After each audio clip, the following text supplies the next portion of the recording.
Hello everyone. তো আমি এখন এসেছি আবার ছাদে।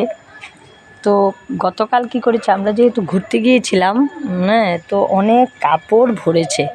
যতই বলি শীতের দিনে এত কাপড় জমে যায়, আর পরতে হয় বেশি, নোংরা হয় বেশি। তো যেহেতু ঘুরতে গিয়েছি, সেখানে অনেক কাপড়ই নোংরা হয়েছে।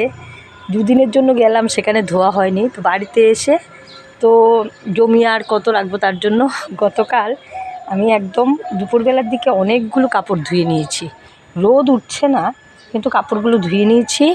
ধুয়ে কী করেছি, রেলিংয়ের মধ্যে একদম এভাবে রেখে দিয়েছিলাম। তো কি রেলিংয়ে দেওয়াতে কি হয়েছে, ছাদের রেলিংয়ে রেখে দিয়েছি, আর জলগুলো একদম সরে গেছে। অনেকটাই জল নিংড়ে সরে গেছে। এখন এগুলো সব হাওয়া আছে ছাদে, রোদ না উঠলেও হাওয়া আছে, হাওয়ার মধ্যে মেলে দিচ্ছি। আগের দিন আমি এমন অনেক সময় করি, কাপড় যখন দেখি একদিনে শুকোতে পারি না, তখন আমি কি করি, আগের দিন সব কাপড় ধুয়ে নিই। ধুয়ে আমার ওয়াশিং মেশিন আছে, তারপরেও কেন জানি আমার এত ভালো লাগে না।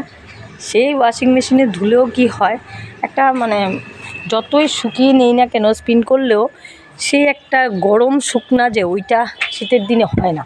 তো তার জন্য আমি হাতেই ধুয়ে নিই যতটুকু পারি, আমার ভালোও লাগে।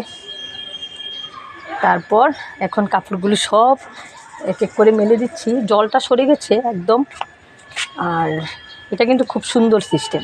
আগের দিন সব ধুয়ে নেই, ধুয়ে জলটা সরিয়ে রাখি, পরের দিন যখন সকালবেলা, এখন অনেকটাই টেনে এসেছে, এখন কাপড়গুলো মেলে দিলে আজকে শুকিয়ে যাবে।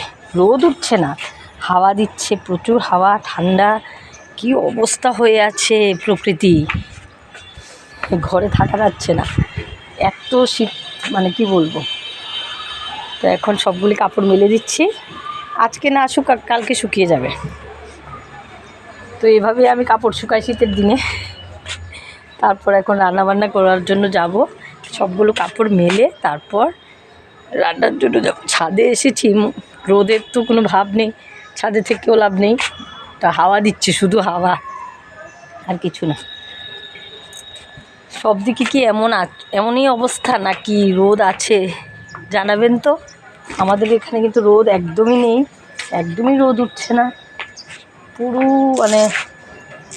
স্যাঁতস্যাঁতে হয়ে আছে। তো এইভাবে আমি শীতের দিনে কাপড় শুকাই।